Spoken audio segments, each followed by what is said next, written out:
The other where you take a very removed, sort of shrunken way of showing up and being with other people. And the other where you just in general take a very aggressive sort of standpoint. Everything is competition, right? Everything is me having to best, having to show, having to prove my manhood.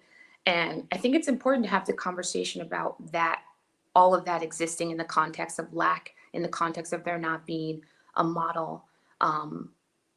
And also in relationships, how there is this kind of starvation that happens for men who haven't received that affection. So you're almost starting from this understanding that the only way that I can achieve any kind of like loving embrace or any type of vulnerability is in the context of a relationship, and in the context specifically of a romantic relationship. And so my partner becomes that, like becomes that tool for my accessibility to affection. Like there are dire consequences to this lack. So I think it's important that we talk more about that. So I'm glad that we are. Well, thank both of y'all for that. Felice, thank you for that, those affirmations and all that. Jeannie, thank you for that boost. You know, we need it. You know what I mean? You know, in honor of Men's Mental Health Month, we definitely need to be told that, you know what I'm saying, that that good things are happening in our community as well amongst the brothers. You know what I mean? So thank y'all both for that. And listen, I want to move into our takeaways for tonight, and then, you know what I mean, share with the people where they can get a hold of you, where they can follow you and be a part of your movement. Um, Dr. Vibe, thank you, man, for that feedback. I really appreciate it. All the way from Canada. I appreciate you, good brother. Hey, listen, if you appreciate what these beautiful Black clinicians are doing tonight, please show some gratitude in the chat. Just let us know you listening. You know, hit us with a thank you, a heart, or something, just to let us know that we, you know, what I'm saying, that we continue in the good work. Sometimes this is a thankless profession, and we need as much self-esteem boost as we can get.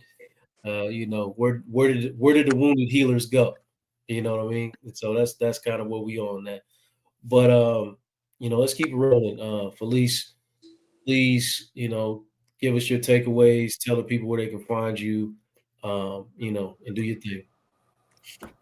Well, one of the things that I always tell my clients is that I know there's a lot said about a woman who's nagging her man, but nagging may not be such a bad thing, because if she's nagging, that means she still cares.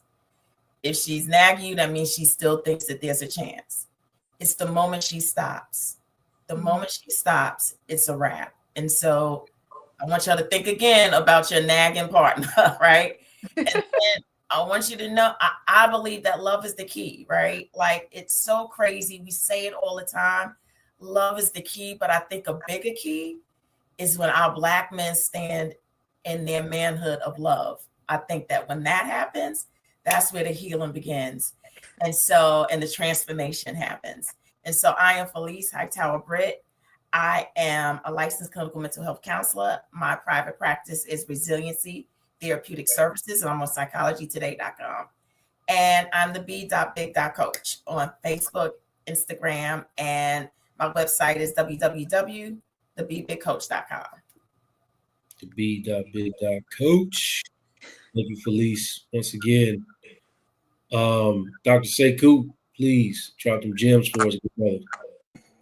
Yeah, I just want to just